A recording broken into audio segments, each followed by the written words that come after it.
देख रहे हैं आमने सामने नूरुल आरफीन के साथ। अस्सलाम वालेकुम नाज़रीन, मैं हूं नूरुल आरफीन सिद्दीकी और आप देख रहे हैं प्रोग्राम आमने सामने। इससे पहले कि मैं बाज़ाब्ता इंट्रो दूं, मैं किस मौजू पर आज बात करने वाला हूं, मेरे मेहमान किस सब्जेक्ट पर तबादला ख्याल करेंगे, ये सुनिए मुझसे भी पहले मौसीकी की ज़ुबानी एक मोन्टाज की सूरत दिखाएं जी।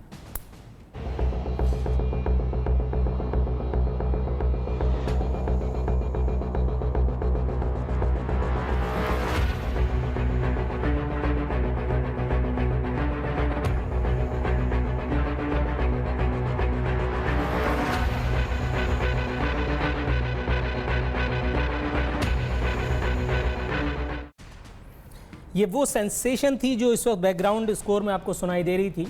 प्रोडक्शन वाले अच्छी तरह समझते हैं मैं क्या कह रहा हूँ। पाकिस्तानी सियासत में इस वक्त एक हैजान की सी कैफियत है। मियां नवाज शरीफ साहब फाइनली वजारत उज़्मा के बाद अपनी पार्टी सदारत से भी हाथ धो बैठे। सुप्रीम कोर्ट का एक फ़ैसला इस हवाले से मंजर-ए-आम पे आया, जिसके बाद मुस्लिम लीग नवाज़ सेनेट इलेक्शन से भी आउट हो गई और अब PMLN के कैंडिडेट्स जो हैं वो आज़ादाना कैपेसिटी में सेनेट इंतखाबात में हिस्सा लेते नज़र आएंगे। ये वक्त पाकिस्तानी सियासत का एक ऐसा वक्त है कि जब हर आदमी एक दूसरे की शक्ल देख रहा है। अनसर्टिनिटी इस वक्त उरूज पे है। कुछ सियासी जमातें इस वक्त मिठाई बांटने में भी मसरूफ़ हैं। किसी हवाले से अवाम का भला हो या ना हो, लेकिन बहरहाल मिठाई वालों का भला ज़रूर हो रहा है। ये अलग बात कि हर आदमी इस वक्त ये सोच रहा है कि अगला नंबर किसका आएगा। इस वक्त हमारे साथ मौजूद हैं प्रोग्राम में बाबर शहबाज साहब, पाकिस्तान मुस्लिम लीग नून से उनका ताल्लुक़ है। मेरे साथ मौजूद होंगी डॉक्टर ज़रक़ा, पाकिस्तान तहरीक इंसाफ की तर्जुमान। शौकत बसरा साहब किसी तारुफ के मोहताज नहीं, और साथ ही साथ शाइक़ उस्मानी साहब, मारूफ तज्ज़ियाकार, मारूफ कानूनदान हमारे साथ मौजूद होंगे। सर, रिवायत है कि मैंने इंट्रोडक्शन के बाद आप ही के पास आना है शहबाज बाबर साहब, और आपसे मैंने पूछना है कि सर, माइनस अल्ताफ़ के बाद वो काम हो गया जिसका कोई सोच भी नहीं सकता था, और अब माइनस नवाज़ की कैफियत है। How would you react to this? किस तरह से आप कोप अप करेंगे? PMLN क्या सोच रही है? क्या नून लीग शहबाज लीग बनने जा रही है? मेरी बात ये कि अव्वल तो बिस्मिल्लाहिर्रहमानिर्रहीम, अव्वल तो भाई आपने बात की है ना माइनस अल्ताफ़ के बाद माइनस नवाज़। अल्ताफ़ हुसैन साहब में और मियाँ मोहम्मद नवाज शरीफ में बहुत फ़र्क है। उन्होंने मुल्क के ख़िलाफ़ गद्दारी की है, उन्होंने मुल्क के ख़िलाफ़ बातें की हैं, उन्होंने इंडिया से पैसा लिया है, उन्होंने वो हरकतें की हैं जिसको कि कभी तसव्वुर नहीं कर सकता। हत्ता तक कि उनकी अपनी पार्टी के लोग, उनके अपने वोटर हैं, वो उस बातों से उनको यकीन नहीं हुआ जो बातें हुई हैं। मियाँ मोहम्मद नवाज शरीफ साहब को अगर आप कहते हैं पार्टी से अगर प्रेसिडेंटशिप से निकाल दिया या सदारत से निकाल दिया, मगर जो लोग रह रहे हैं, जिन लोगों में दिलों में रह रहा है, जो उनका वोटर है, जो उनका सपोर्टर है, वो आज भी उनके साथी है। बेशक शहबाज शरीफ सदारत बने, जो मर्जी बने, मरकाज सबका मियाँ मोहम्मद नवाज शरीफ में रहना है, और वो ज़िंदगी भर रहेंगे और इंशाअल्लाह ताला हमेशा रहेंगे, कायद मियाँ मोहम्मद नवाज शरीफ रहेंगे। राइट सर, मेरे साथ मौजूद है जस्टिस रिटायर्ड शाइक़ उस्मानी साहब। सर, प्रोग्राम में खुशामदीद कहता हूँ। मियाँ नवाज शरीफ साहब के हवाले से हम बात कर रहे हैं। ये जो फैसला आया, सबसे पहले तो ये बताइएगा सर कि ये फैसला किस हद तक आपके लिए गैर मुतवक्को या मुतवक्को था? देखिए, मेरे नज़र में तो ये फैसला मुतवक्का भी था और गैर मुतवक्का भी था। मुतवक्का इस हद तक कि खैर जहाँ तक ये बात है कि जो शख्स के मेंबर नहीं बन सकता पार्लियामेंट का, क्या वो किसी पार्टी का हेड हो सकता है? ये थोड़ा सा कंट्रडिक्शन नजर आती है, तो इस लिहाज से तो ये मुतवक्का। लेकिन गैर मुतवक्का इस वजह से था क्योंकि आम तौर से जब जुडिशरी कोई फैसले करती है तो वो आइंदा के जो असरात हैं उसके उस पर भी नज़र रखती है। तो इस वजह से कि अगर कोई ऐसी चीज़ें हो चुकी हैं जिसको कि वापस नहीं किया जा सकता या वापस करना मुफाद में नहीं होता मुल्क के, तो वो उसके लिए ऑर्डर्स पास कर देती है। लेकिन इस केस में ऐसी बात नहीं हुई। उन्होंने उनके सारे इक़दाम जो हैं उनको वॉइड कर दिया, और उसकी वजह से जो आप देखते हैं कि ये जो सेनेट के इलेक्शंस का मामला हो गया, और से तजब्जुब पैदा हो गया कि ये जो पहले लोग मसलन लोधरा का इलेक्शन है, वज़ीर आज़म की अपॉइंटमेंट है, उसके मुताबिक लोगों ने बातें करनी शुरू कर दी। तो इन सब का मेरे ख्याल में ख्याल रखना चाहिए था और उनको इसकी क्लैरिफिकेशन देनी चाहिए थी। हो सकता है कि शायद जो डिटेल जजमेंट आएगी उसमें हो लेकिन जो शॉर्ट जजमेंट में जो उन्होंने कहा, अगर उसमें करते थे, इसमें मौजूद नहीं है। ये सर सब आप चीजें मेरे साथ काइंडली लाइन पे रहिएगा, मैं जाऊंगा शौकत बसरा साहब के पास। सर मुझे ये बताते चलिए, इस वक्त तो पीपल्स पार्टी के लोगों के बयानात दर बयानात सामने आ रहे हैं, हर आदमी खुशाइंद बता रहा है, हर आदमी इसकी तहसीन बुलंद कर रहा है शौकत बसरा साहब। लेकिन ये बताइए कि अगर अगली बारी, जो कि बहुत सारे लोगों का सोचना भी है, शायद में भी गलत हो, कि अगली बारी अगर आप ही में से किसी की निकली तो फिर क्या कहेंगे? नूरुल आरफीन, पाकिस्तान की तारीख में तो हर बारी हमारी लगी रही है और अभी भी हमारे इलेक्टेड वज़ीर आज़म दोनों अदालतों में पेश हो रहे हैं। आज भी नैब के, अगर पाकिस्तान एक है यकीनन एक है, अगर नैब के कवानीन एक है यकीनन एक है। आज भी शर्जील इनाम मेमन जेल में भी पड़े हैं, ECL में भी है, डॉक्टर आसम भी केस भुगत रहे हैं। लेकिन बात यह है कि अक्रॉस द बोर्ड जिसने मुल्क को लूटा है, खा वो कोई ब्यूरोक्रेट है, खा सियासतदान है, खा जनरल है, खा जज है, खा सहाफ़ी है, सबकी बारी आनी चाहिए। लेकिन ये जो अभी बात शरीफों वाली हो रही है, मुझे बताइए, आपने जो सवाल किया था कि अल्ताफ़ हुसैन और नवाज शरीफ में फ़र्क क्या है, इस वक्त तो शरीफ बरादरान हैं, ये गद्दारी और बगावत पे उतरे हुए हैं। और किसको बगावत और गद्दारी कहते हैं? क्या फ़र्क है अल्ताफ़ हुसैन में और नवाज शरीफ में? जब नवाज शरीफ वही ज़बान बोलेगा जब मोदी बोलेगा और अल्ताफ़ हुसैन बोलेगा, जब ये अपनी अदालतों को ललकारेंगे, जब फौज के खिलाफ साजिशें करेंगे। मुझे बताइए कि आज पंजाब में जो कुछ हुआ है, क्या सिंध में अफसरान नहीं पकड़े जा रहे? शौकत बसरा साहब, सर वक्त बहुत कलील है, मैं मैडम जरका को प्रोग्राम में शामिल करता चलूं, फिर आपकी तरफ आता हूं इंशाअल्लाह ताला वक्फे के बाद। मैडम आपको प्रोग्राम में खुशामदीद कहता हूं। ये मुझे बताइएगा, बनी गाला में इस वक्त बड़ी खुशियां मनाई जा रही हैं, माशाल्लाह आपके चेहरे से भी जो है वो मुस्कुराहट हट नहीं रही है। लेकिन ये बताइएगा मैम, ये लोधरा सरप्राइज के बाद ये इतना बड़ा जो झटका लगा है हुक्मरान जमात को, आपके ख्याल में अगला झटका अगर फिर किसी और के खिलाफ हुआ और वो भी गैर मुतवक्को, तो क्या करेंगी? देखिए जी, बात यह है कि हमारी जंग इंसाफ के लिए, पाकिस्तान की बर्तरी के लिए, और ये जो आज जिस चीज़ की तरफ शौकत बसरा साहब ने निशानदेही की है, जो शरीफोक्रेसी, ब्यूरोक्रेसी को इन्होंने शरीफोक्रेसी बना दिया है, ये इनके हथकंडे हैं कि ये पाकिस्तान के सब इदारों को अपना ज़ाती मुलाजिम समझते हैं और उन इदारों के लोगों की इन्होंने तनख्वाहें लगाई हुई हैं, उनको इन्होंने गलत किस्म की मराआत दी हुई हैं, यानी कि नीचे के ग्रेड के आदमी को उठा के ऊपर के ग्रेड दे देते हैं। अब ये कहाँ का तरीका है कि आपने एक आदमी जेल में है और उसको आपने ग्रेड उसका ऊंचा कर दिया है क्योंकि आपको डर है कि वो कहीं वादा माफ गवाना बन जाए। तो ये इनकी वो हालत है कि मुंह में लड्डू डाल देते हैं ताकि कोई मुंह से बोल ना सके। लेकिन अब इनकी आखिरी वक्त आ चुका है और अब इनका जनाजा जो निकल रहा है इसका कोई खत्म नहीं होना। मैडम आखिरी वक्त के साथ साथ यहाँ एक और वक्त आ चुका है, वो है वक्फे का। वक्फे के बाद जब आएंगे तो अपने मौजू पर आप तमाम आपका व्यू पॉइंट जानूंगा। नाज़रीन, यहाँ लेना है हमें एक मुख्तसर सा कमर्शियल ब्रेक।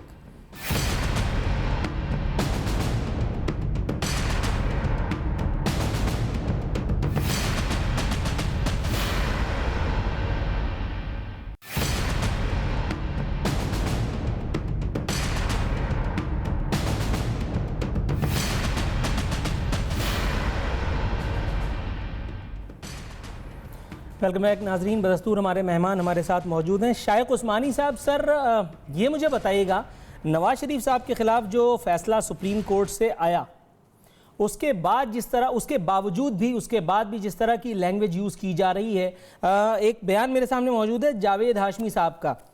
फरमाते हैं, अदलिया के वक़ार को मट्टी में मिलते देखता हूँ। अगर इस तरह की लैंग्वेज यूज़ की जाएगी तो क्यों ना खुद जावेद हाशमी जैसे लोगों को, जिन्होंने चाहे कितनी ही पॉलिटिकल स्ट्रगल की हो लेकिन पार्टियां बदलने से जिनका नाम पहचाना जाता हो, आपके ख्याल में फिर अदलिया को वो अपनी तरफ मबजूल नहीं कराते हैं तवज्जो? पहले तलाल चौधरी, फिर दानियाल अजीज, उसके बाद अब फिर इस लिस्ट में इनका नाम क्यों ना जोड़ दिया जाए? सर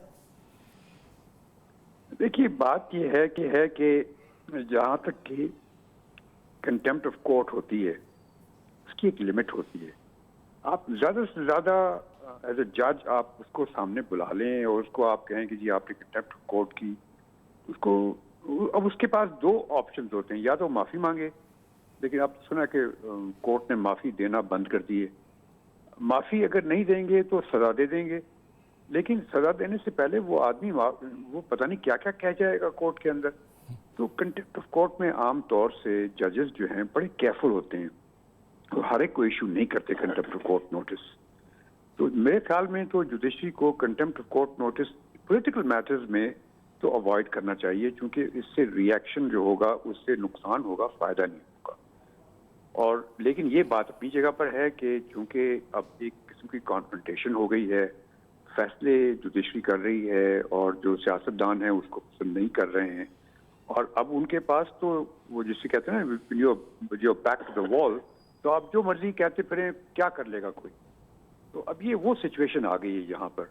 और जहाँ तक ये देखा जा रहा है कि वो PMLN वाले जो हैं अपने आप को मजलूम दिखा रहे हैं हर जगह पर, पहले भी दिखाते रहे हैं, अब तो ज़्यादा तौर पर दिखा रहे हैं। तो सियासी तौर पर वो इसको एक पॉलिटिकल स्ट्रेटजी के तौर पर इस्तेमाल कर रहे हैं, और उनको लगता तो ऐसे ही है कि उनको फ़ायदा हो रहा है। सर शहबाज साहब, ये मुझे बताइएगा, आपको फ़ायदा हो रहा है, शायद उस्मानी साहब को लगता है, लेकिन सर मैं जहाँ से देख रहा हूँ, शायद मेरी आईसाइट वीक है, मुझे तो ये खसारे का सौदा लग रहा है। यानी अगर खुदा न खास्ता अदलिया पे चांद मारी करके अगर कोई सिंपैथी ये समझ रहा है कि क्रिएट की है, तो क्या आपको वाकई ऐसा लगता है कि ऐसा कुछ हुआ है या होने वाला है? सर अव्वल तो बात ये है कि मैं सिद्दीकी साहब ये बोलूँगा कि जो उस्मानी साहब ने बात की है, फ़ायदा या नुकसान अभी ये उसके ऊपर कोई नहीं देख रहा है। अब से ये देखा जा रहा है पाकिस्तान के लिए बेहतरी क्या है, पाकिस्तान के लिए लोगों को जो अदल है उसको मिलना चाहिए। जो लोग बैठे हुए हैं, जो लोग बातें करते हैं, अगर किसी ने कोई ये नहीं चाहेगा कि अदले की खुदा न खासा जाके बिलच उनके जाके टकराव करेगा, ये करेगा, मगर कोई अगर ऐसे फैसले आएंगे, कमज़ोर किस्म के फैसले आएंगे, तो लोग अपने यानी कि उसके ऊपर रेजिस्टेंस देंगे, लोग आगे बातें करेंगे। और मैं थोड़ी सी ये भी बात करूं, बशर साहब से पूछना चाहूँगा मैं कि क्या इनका जो कहा था बुगटी साहब का जो शहीद हुए हैं, इनका कहने का मतलब ये है कि जो कि मुशर्रफ साहब के दौर में जो उनको शहीद किया वो सही शहीद किया गया है? इसकी मुझे क्लैरिफिकेशन दे दें ज़रा। ये अगर ऐसे बंदों को जो कि मुशर्रफ के दौर में जो काम हुए हैं और उसको ये सराह रहे हैं, भुट्टो सईद को शहीद होने के बाद वहाँ पर बलूचिस्तान में जो हालात जो हुए हैं, जो कि मसले हुए हैं, वहाँ पर लोग जो कर रहे हैं, लोग पाकिस्तान के दायरे से बाहर निकल रहे हैं, क्या वो ठीक हो रहा है? क्या मुशर्रफ के इक़दाम को इन्होंने सही समझा इन्होंने? अच्छा शौकत बसरा साहब, इससे पहले कि आप इनके सवाल का जवाब दें, सर आदाब मेज़बानी निभाते हुए मैं आपकी तरफ एक सवाल थ्रो कर रहा हूँ, काइंडली आप उसका जवाब दीजिएगा, वरना बोर होने लगेंगे पब्लिक ना। ये एतजाज़ अहसन साहब ने कुछ इस तरह की बात की है कि जिससे अगर मैं नाम ना भी बताता तो लोग खुद ब खुद पहचान जाते कि ये पीपल्स पार्टी की बात हो रही है। उन्होंने कहा पाकिस्तान में सियासी शख्सियात मर कर भी ख़त्म नहीं होती। ये अगर जिए भुट्टो के नारे को नसर में ज़रा तवील करके बयान कर दिया जाए तो ये इन्होंने एतजाज़ अहसन साहब ने कहा है। ये तो पाकिस्तान में ही है सर, मतलब बाहर तो इस तरह का कोई ऐसी चीज़ नहीं है। सऊदिया में, दुबई में, शारजा में, बल्कि शारजा तो खैर आगे पीछे ही है, मैं तो खैर गया नहीं हूँ, आप तो जाते रहते होंगे। आप मुझे बताइए सर, ये पाकिस्तान में ही ये मर्ज क्यों है? एक आदमी चला गया तो उसको डिस्टर्ब ना करो, फिर आगे बढ़ो, कोई और काम करो। नूरुल आरिफीन, पहली बात तो ये है, नूरुल आरिफीन पहली बात तो ये है कि आप कहाँ शहीद जुल्फ़िकार अली भुट्टो और कहाँ ये सियासी बोना नवाज शरीफ और नवाज शरीफ खानदान जो बूट चाट के पैदा हुए सर, ये जरा ज्यादती है, जरा ज्यादती है सर। बाबर शहबाज साहब बुरा मत करें, ये भी पता है वो तो तख्तादार पे लटक गए थे और उन्होंने किसी आमिर से मुआहदा नहीं किया था। उन्होंने शहीद बीबी भी आप देख लेते हैं, रुखसत होगी, शहीद हो गई। चलता रहा है, ये कौन उसके पर्चे उठा के चलता रहा है, कौन उसके जाके तलवे चाटता रहा है, ये बातें ना करते बेहतर होगा, समझाइए ना। अच्छा यार, आप अपनी बारी पे बात कीजिएगा ना। अच्छा नूरुल आरिफीन, बात ये है कि जहां तक ये आप बात करें, अगर नवाज शरीफ की जगह कोई बलोची, कोई पश्तून, कोई सिंधी लीडर होता, कब का वो जेलों में होता। कब का किस पे आप ब्लेम हाथ हौला रखा हुआ अदलिया ने। मैं देखिए ना, मैं अदलिया की कह रहा हूं, अदलिया ने हाथ हौला रखा हुआ है। जब देखे सैयद यूसुफ गिलानी साहब को एक खत ना लिखने पर निकाल दिया गया और यहां पर पूरी ब्रिगेड। तो सर क्या उनको खत लिखना नहीं आता था या क्या अल्फाज नहीं मिल रहे थे, क्या वजह क्या थी? एक मिनट, एक नूरुल आरिफीन, हम उस वक्त भी समझते थे कि खत लिखना आइन के खिलाफ है। हमने कोई गालियां नहीं दी अदालतों को, हम तख्तादार पे लटक गए, हमने गालियां नहीं दी, हमला नहीं किया अदालतों पे। ये तो बकायदा सर, लेकिन तख्तादार पे, सर तख्तादार पे आपने बिल्कुल दुरुस्त कहा, तख्तादार पे लटका वो एक जुल्फ़िकार अली भुट्टो, और वो चीज आज तक हर आदमी पीपल्स पार्टी का इनकैश कराता आ रहा है। तो वो चीज अब कितनी सदियों तक खींचेंगे? नूरुल आरिफीन, सिर्फ शहीद जुल्फ़िकार अली भुट्टो से लेके ऑनवर्ड हमारे लोगों ने कोड़े खाए, जेलें काटी। अभी पीछे देख ले क्या जरदारी साहब ने 12 साल इनकी जेल नहीं काटी? क्या मेरे पे कातलाना हमला नहीं हुआ? और अभी इनको वो जज अच्छे लगते हैं जो इनके हक में फैसला दे, और जो जज इनके हक में फैसला ना दे वो पीसीओ ज़्यादा है। मुझे इनको तो मलक कयूम जैसा जज चाहिए, ब्रीफ केसों वाला, डिक्टेशन वाला। मैडम जरका को मैं शरीक गुफ्तगू करूंगा। मैडम ये मुझे बताइएगा, शहबाज साहब, सर शौकत साहब, आप दोनों मुअज़्ज़िज़ीन से मेरी इल्तमास है, दस्त बस्ता गुजारिश है, सर काइंडली थोड़ा सा हथौला रखिए। मैडम ये मुझे बताइएगा, ये अहद चीमा साहब के बारे में फवाद चौधरी साहब ने कुछ गुलफशानी की है। फरमा रहे हैं कि अहद चीमा शहबाज के 5 रुकनी फ्रंट मैन ग्रोह का हिस्सा, माफिया को तोड़ना जरूरी। फवाद चौधरी साहब के मुंह से इस तरह की बातें सुनकर के आपको हंसी नहीं आती? पहले इनसे ये क्यों नहीं पूछते कि ये कितनी सियासी जमात है? चीमा तो तोता है, तोता इसमें जान है शरीफों की। सर वो जवाब जरा ले लूं मैं। जी मैडम। देखे ना, बच्चा बच्चा चीख रहा है शरीफों का, जब से वो पकड़ा गया बच्चा बच्चा चीख रहा है। देखिए बात ये है कि आप जो शौकत बसरा साहब बात कर रहे थे, मैं उनकी ये बोलने नहीं दे रहे, तो सर शौकत साहब, मैडम बड़े हेल्पलेस फील कर रही हैं। तायीद करती हूँ, अगर ये चुप करे तो। जी आप तायीद कीजिए। शौकत बसरा साहब की पूरी तायीद करती हूँ, क्योंकि इस मुल्क में इस वक्त 2 निज़ाम चल रहे हैं। एक निज़ाम वो है जो शर्जील मेमन और डॉक्टर आसिम के लिए, और एक निज़ाम वो है जो नवाज शरीफ के लिए। क्यों नवाज शरीफ साहब का नाम अभी तक ECL पे नहीं डला? आप मुझे ये बताइए। इस कदर नरम, यानी कोई सजा अभी तक नहीं उनको दी गई, जिस कदर उन्होंने कंटेम्प्ट ऑफ कोर्ट किया है। और अब आज जो शहबाज शरीफ साहब ने एक आदमी को जेल दी गई है और उसको उन्होंने उसका ओहदा बढ़ा दिया है, तो ये बातें जो है ये इन्होंने अपनी जो हुकूमत बनाई हुई है, जिसकी बड़ी कमजोर अब टांगे रह गई हैं, और सिर्फ वो हर पार्टी से आए हुए तलाल चौधरी और दानियाल अजीज और ये लोग जो मैडम, लेकिन ये फवाद चौधरी साहब भी तो आपके आंगन में नहीं पैदा हुए थे ना? ये भी तो मुशर्रफ से फैजियाब हुए, उसके बाद फिर कहीं और जाके मुंह मारा, उसके बाद फिर आपके पास आए। फवाद चौधरी ने तो, जी देखिए बात सुने, फवाद चौधरी जो काम कर रहे हैं बहुत अच्छा काम कर रहे हैं। कितने लोग आ रहे हैं, हम किसी को बाहर तो नहीं निकाल सकते ना। देखिए वो पीटीआई काम कर रहे हैं। अच्छा मैम, फ्यूचर नजर नहीं आ रहा। सर नून लीग में लोग परेशान है, कहा जाए कल ये बाबर साहब भी ना आ जाए। चलें नाज़रीन, यहाँ वक्त प्रोग्राम में एक मुख्तसर सी कमर्शियल ब्रेक का ब्रेक से अपनी गुफ्तगू को यहीं से कंटिन्यू करेंगे।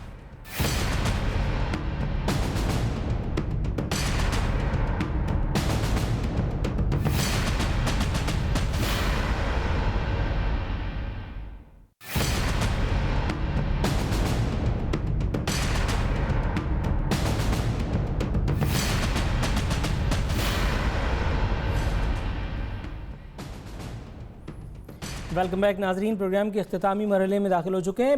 बाबर साहब, सर ये मुझे बताइएगा, शहबाज शरीफ साहब ने फरमाया कि पंजाब की तरक्की दूसरे सूबों के लिए मिसाल बन चुकी, तालीम और सेहत में हमने तारीखी काम किए।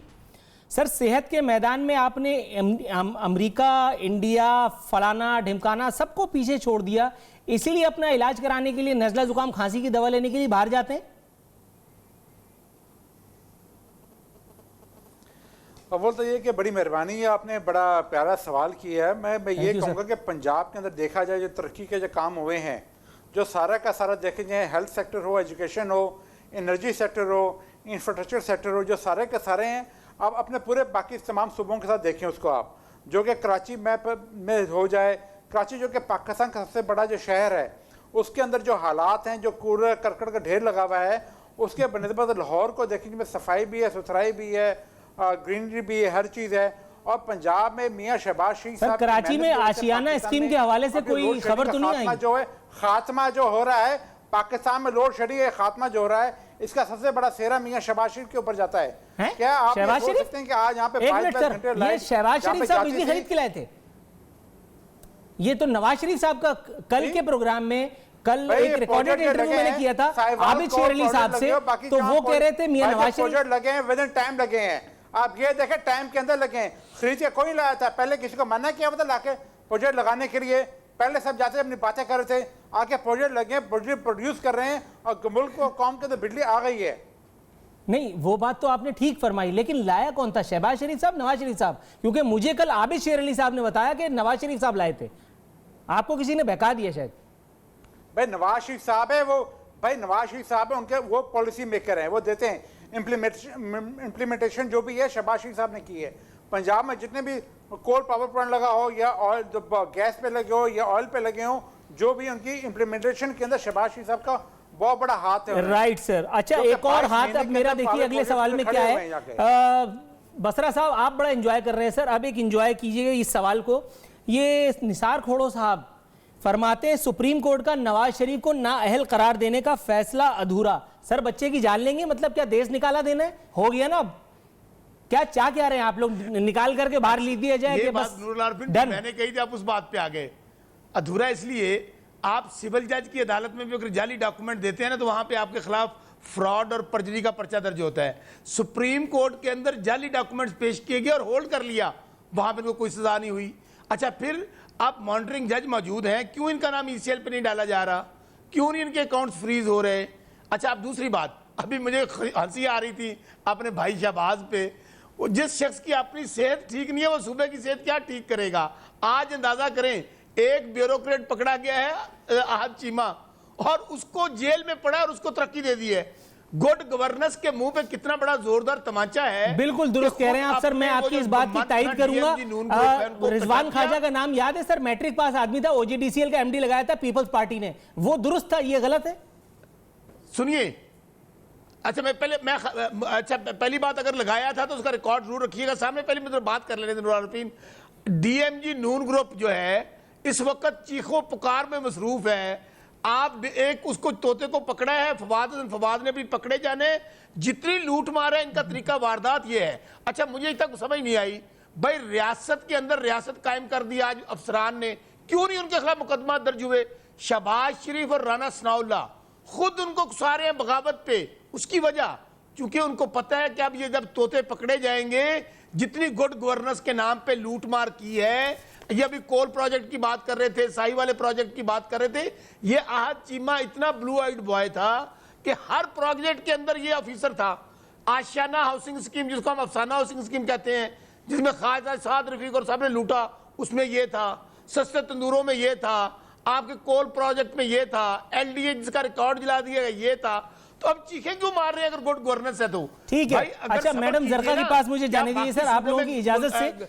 मैडम ये मुझे बताइएगा, एक अखबारी तराशा मेरे पास मौजूद है। शौकत साहब सर, नासिर अब्बास जो सर बहुत ही एहतराम के साथ आपसे दरखास्त करूंगा। मैडम जरका ये मुझे बताइएगा, मैं आपको दिखाऊंगा। जी सर बिल्कुल। अच्छा मैडम ये मुझे बताइएगा, एक छोटी सी खबर की इख्तितामी सुतूर कुछ मैं आपकी खिदमत में पेश कर रहा हूं। बहुत अच्छा काम कर रहे हैं। अच्छा सर, एक सेकंड जरा तवक्कुफ फरमाइएगा। मैडम ये जरा सुनिएगा, इमरान खान ने गुज़िश्ता रोज सीनियर कानूनदान डॉक्टर बाबर अवान से टेलीफोन पर बात करते हुए सुप्रीम कोर्ट में इंतखाबी इस्लाहात केस जीतने पर उन्हें मुबारकबाद दी। यहाँ तक तो बड़ी संजीदगी से ये खबर पढ़ ली जाती है। अब इसका सबसे पुरलुत्फ हिस्सा, इमरान खान ने सुप्रीम कोर्ट फैसले के सियासी असरात पर बाबर अवान से रहनुमाई मांगी।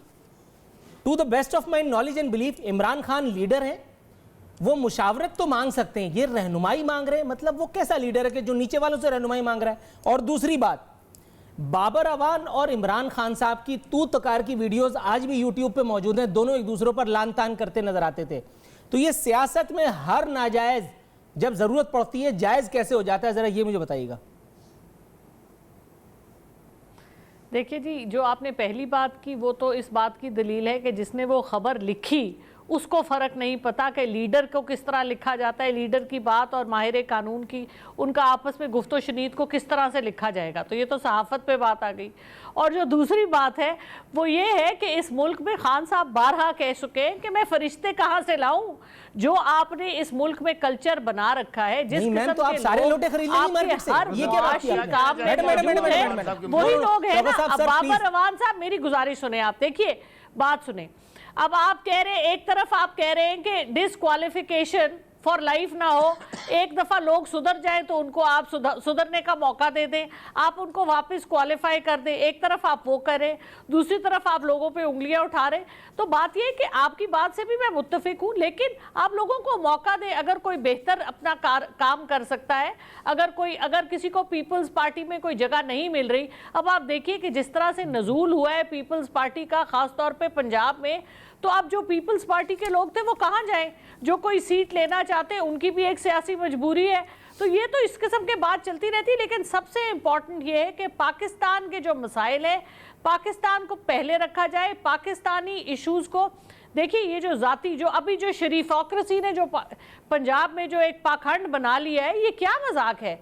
और ये शहबाज शरीफ साहब सुने अब ये बन रहे हैं प्रेसिडेंट मुस्लिम लीग नून के, तो आप मुझे ये बताइए अभी हुदैबिया खुलेगा, उसके बाद अल तौफीक केस के सारे मामले सामने आएंगे, तो ये तो सारे के सारे इन्होंने सिर्फ फ्रंटमैन भी अपने चोर रखे हुए हैं और सब लोगों को इन्होंने अपने साथ मुलविस किया हुआ है।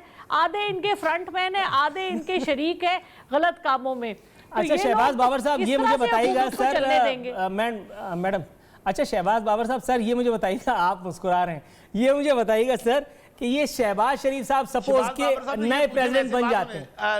नूरुल एक सवाल मैंने भी पूछना है यार। नहीं सर आप जवाब देने तक महदूद रहिए, वरना मेरी नौकरी पे खतरात के साए मंडलाने लगेंगे। पीसीएस अफसरान को हथकड़ियां लगा देते थे बेचारे जेलों में।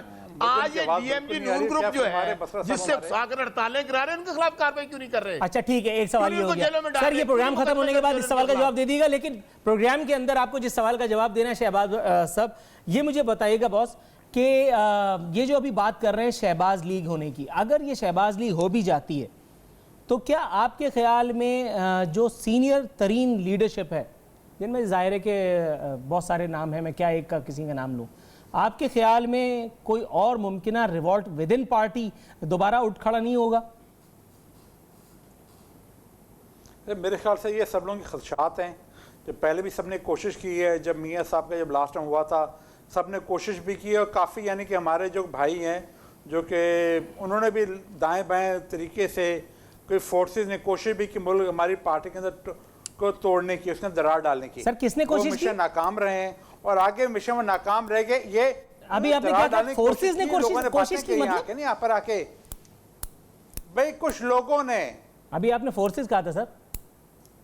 यार हमजा शहबाज और मरियम बीबी की हमने लड़ाई लोगों ने फोर्सेस ने तो कुछ शहबाज भाई देख ले आके काम किया जाए, खराब किया जाए, बदनाम किया जाए, ये अफरा तफरी की सियासत की जाए, मगर उसमें सारे कदम नाकाम हुए हैं। मुस्लिम लीग नून जो है मियाँ साहब की क़यादत के अंदर मुत्तहिद है और मुत्तहिद रहेगी। मार्च के महीने का इंतजार करें, जिसमें डबल मार्च जो होगा, करें फिर देखेंगे कौन कौन आपके साथ रहता है। मानेगा ये हुकूमत को जाने दें जरा, आराम से काम करेगा, जैसे कोई बात नहीं है। ये शौकत बसरा साहब सर ये मुझे बताइए, चले मैं एक सवाल आपसे करता हूँ। शौकत बसरा साहब सर ये मुझे बताइए, अगली बारी एक जरदारी सब पे भारी, फिर क्या होगा? फिर चेहरे की मुस्कुराहट कहां जाएगी? एक मुमकिन बात कर रहा हूं या गैर मुमकिन? देखें अगली बारी आज मैं आपको कह रहा हूं, ये शरीफों का तो मार्च में डबल मार्च होगा, शहबाज बाबर को भी इस बात का पता है, और ये 9-10 वो जो प्यारे हैं इनके साथ रह जाएंगे, ख्वाजगान जो दरबारी है हवारी है, और बाकी सब छोड़ जाएंगे। ये माजी में होता रहा है, रातों रात लोग मंजूर भट्टो साहब के साथ होते हैं, सुबह गुलाम रवाई साहब के साथ होते हैं, इक़्तिदार को 1 मिनट की भी छोड़ने के लिए तैयार नहीं है। और इंशाल्लाह हम तमाम जमातों के साथ मिलकर कोलिशन गवर्नमेंट बनेगी, 2 जमातें मिलकर बनाएंगी और बहुत सारे। अच्छा अगर आपकी गवर्नमेंट आई, अगर आप और नून लीग मिल करके आए हुकूमत में, तो यही नून लीग सही हो जाएगी? ये नहीं, नून लीग देखें, नून लीग के साथ तो इस वक्त मैं समझता हूं ये वाहिद जमात है जिससे पाकिस्तान की सलामती और जमहूरियत को खतरा है। नहीं जो ग्रेटर पंजाब बनाना चाहते हैं, जो हमारी फौज के हमारे मौजूद मेहमान जिनकी आरा से मुत्तफिक होना बहरहाल हमारे लिए जरूरी नहीं है। इसी के साथ हमारे प्रोग्राम का वक्त खत्म होता है। नूरुल आरफीन सिद्दीकी और आमने सामने की टीम को इजाजत दीजिए। फी अमान अल्लाह।